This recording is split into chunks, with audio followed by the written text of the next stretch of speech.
Bonjour à toutes et à tous. Aujourd'hui, nous allons parler de la repentance comme arme puissante face au péché. Alors, Dieu veut que nous soyons sages et vigilants face aux tactiques de l'ennemi. Et pourquoi? Comme le mentionne 2 Corinthiens 2:11, on trouve la réponse là.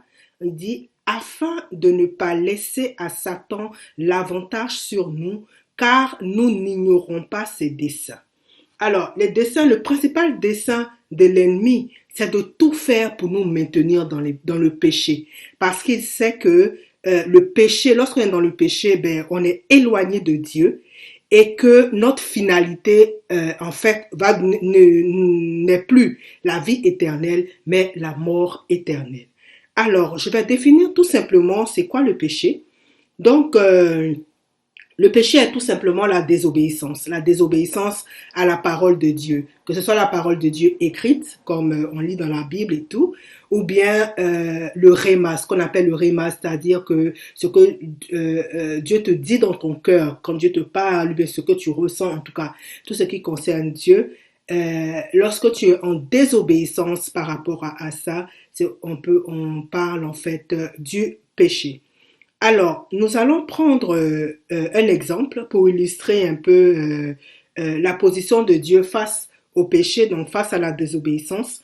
Donc, nous allons prendre l'exemple du roi Saül pour voir comment Dieu considère la désobéissance.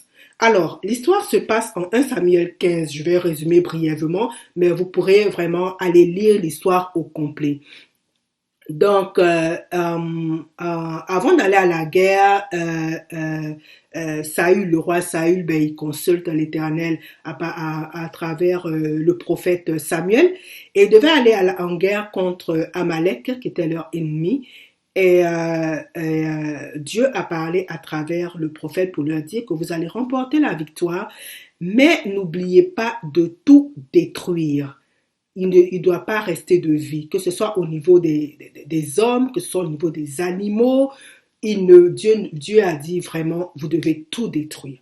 Alors, donc, Saül, il est allé à la guerre. Effectivement, il a remporté la victoire, sauf qu'il a désobéi. Ce qu'il a fait, c'est que il a tué la population, mais il n'a pas tué le roi.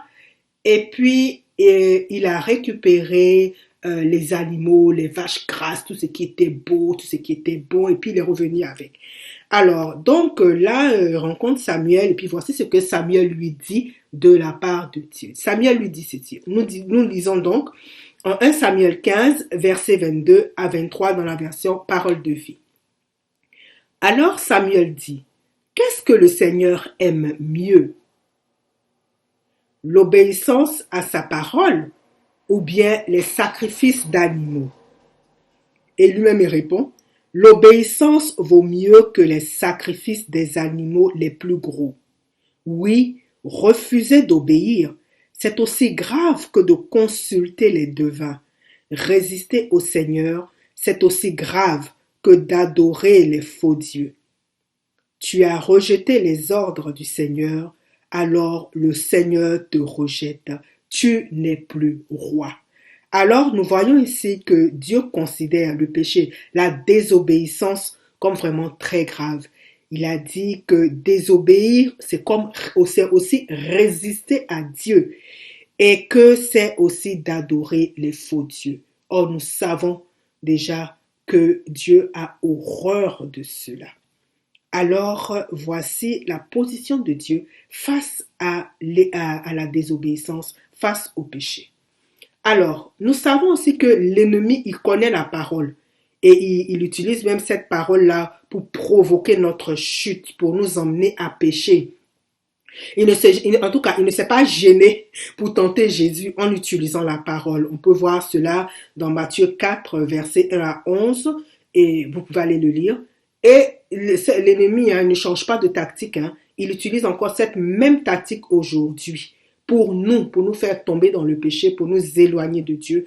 Alors vraiment, je veux nous encourager et vraiment à plonger nos regards, à méditer la parole de façon assidue et de la connaître. Ok, alors comme je le disais tout à l'heure, le but de l'ennemi, c'est de tout faire pour nous maintenir dans le péché. Alors, l'ennemi sait, il sait que le péché amène une séparation entre Dieu et nous, comme nous le voyons dans Ésaïe 59, verset 2 qui dit: mais ce sont vos crimes qui mettent une séparation entre vous et votre Dieu. Ce sont vos péchés qui vous cachent sa face et l'empêchent de vous écouter. Alors nous voyons donc que l'ennemi travaille pour nous éloigner de Dieu. Donc l'ennemi sait que le salaire du péché, c'est la mort, mais le don gratuit de Dieu, c'est la vie éternelle en Jésus-Christ, notre Seigneur, comme il est écrit dans Romains 6, verset 23. Donc nous voyons ici que l'ennemi fait tout pour que notre finalité soit la mort éternelle et non la vie éternelle. Alors, l'ennemi, il connaît aussi 1 Corinthiens chapitre 6, verset 9 à 12, à 10 plutôt, et Apocalypse 22, verset 15, qui disent respectivement ceci. Alors, je lis dans la version toujours Parole de fille. Il dit, c'est écrit: ceux qui font le mal n'auront pas de place dans le royaume de Dieu. Vous ne savez donc pas cela? Attention, comprenez bien ceci. Ceux qui ont une vie immorale, ceux qui adorent les faux dieux, ceux qui sont adultères, les hommes qui couchent avec des jeunes gens, les voleurs, les avares, ceux qui boivent trop, ceux qui insultent les autres, les bandits, ces gens-là n'auront pas de place dans le royaume de Dieu. Et Apocalypse 22, verset 15 dit: mais qu'ils restent dehors ceux qui vivent n'importe comment, qu'ils restent dehors les sorciers, les gens immoraux, qu'ils restent dehors les assassins, ceux qui adorent les faux dieux, ceux qui aiment le mensonge et qui y mentent. Amen. Alors, à ce moment-ci, là, j'aimerais vraiment nous poser cette question. Poser cette question à chacun de nous, à chacun et à chacune de nous. Alors, sommes-nous vraiment conscients ou conscientes des conséquences du péché sur nos vies?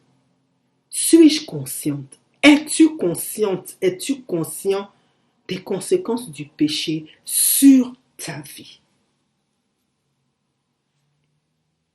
Alors, je prie vraiment afin que le Saint-Esprit mette dans nos cœurs la haine du péché. Je prie que nous n'agissions pas ou plus avec légèreté face au péché et que nous choisissions vraiment, de fuir le péché. Je prie que nous choisissions de rejeter tout compromis, tout ce qui pourrait affecter notre intimité avec le Saint-Esprit. Amen. Merci Seigneur. Mais comme nous le savons et comme nous le réalisons, notre Dieu est bon. Il veut qu'aucun de nous ne se perde. Alors il a donné à l'humanité un antidote contre le péché. Oui, je parle d'antidote, parce que le péché est un poison qui conduit à la mort éternelle. Alors cet antidote que l'Éternel, que Dieu nous a donné, c'est la repentance. Alors j'enfoncerai encore le clou en disant que la repentance est l'arme de destruction massive face au péché. Donc à travers la repentance, nous recevons le pardon de nos péchés, nous sommes purifiés et notre relation est restaurée. Alléluia! Ça c'est une excellente nouvelle. Mais il faut savoir que la repentance implique plusieurs choses. Alors d'abord, il faut reconnaître en toute humilité et sincérité qu'on a offensé Dieu par notre péché. Ici, je parle de sincérité du cœur. Il faut demander pardon à notre Dieu. Je ne parle pas d'un pardon rapide du genre, tu sais que tu as péché et puis tu dis, oh Seigneur, pardonne-moi. Non, non, non. Un pardon sincère parce que tout vient du cœur. Dieu regarde au cœur. Alors, il faut s'appuyer aussi sur la parole en proclamant que nous sommes pardonnés et purifiés. Comme exemple de parole, on peut proclamer par exemple 1 Jean chapitre 1 verset 9 qui dit si nous confessons nos péchés, il est fidèle et juste pour nous les pardonner et pour nous purifier de toute iniquité.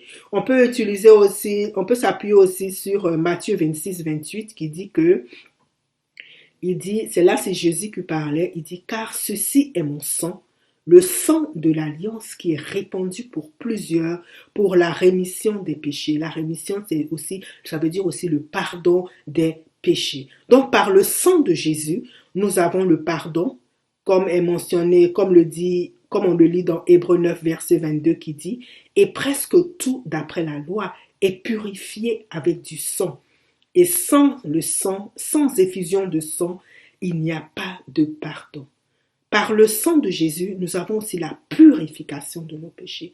On peut le lire aussi dans 1 Jean chapitre 1 verset 7 qui dit « Mais si nous marchons dans la lumière, comme il est lui-même dans la lumière, nous sommes mutuellement en communion et le sang de Jésus son Fils nous purifie de tout péché. » Alors, la repentance implique aussi l'abandon, le fait d'abandonner le péché. Alléluia. Alors, je vais lire quelques références concernant la repentance selon le cœur de Dieu. Je lis toujours dans la version Parole de vie. Donc, Joël chapitre 2, verset 12 à 13 dit ceci. Le Seigneur déclare, « Revenez vers moi de tout votre cœur, c'est encore le moment. Jeûnez, pleurez, chantez des chants de deuil. Ce ne sont pas vos vêtements qu'il faut déchirer, c'est votre cœur qu'il faut changer.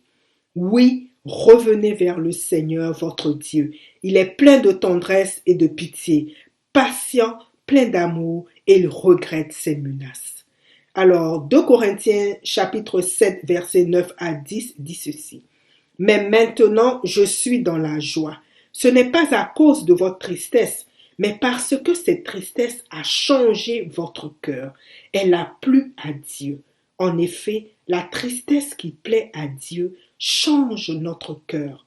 De cette façon, nous pouvons être sauvés et nous n'avons pas à regretter cette tristesse. » Alors, il y aurait tellement de choses à partager sur le sujet de la repentance, mais je vais conclure ici, vraiment, parce que l'objectif ici était de nous rendre conscients, des conséquences du péché, de nous encourager à ne pas prendre le péché, à ne pas considérer le péché à la légère, à ne même pas s'amuser avec le péché, et aussi à nous dire, à nous rappeler cette âme puissante que l'Éternel, le Seigneur nous a donnée, cette âme puissante qui est la repentance.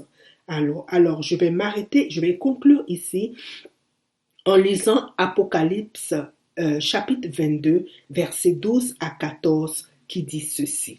« Voici, je viens bientôt, et ma rétribution est avec moi pour rendre à chacun selon ce qu'est son œuvre. Je suis l'alpha et l'oméga, le premier et le dernier, le commencement et la fin. Heureux ceux qui lavent leurs robes, afin d'avoir droit à l'arbre de vie et d'entrer par les portes de la ville. » Amen. Soyez bénis et vraiment prenez le temps dans la prière, dans la repentance, afin que chacun et chacune de nous puissions laver nos robes. Et quel que soit le moment où je vais me retrouver dans les ciels, que ce soit au moment de l'enlèvement, ou bien que ce soit au moment où je quitte cette terre, mais que je puisse me retrouver avec notre Dieu, avec le Dieu, que je puisse me retrouver dans ce royaume que notre Dieu a préparé pour chacun de nous, que je puisse me retrouver là et que je puisse vivre dans l'éternelle félicité et joie avec notre Seigneur et notre Dieu. Amen. Alors soyez bénis et je vous dis à une autre fois. Amen, amen.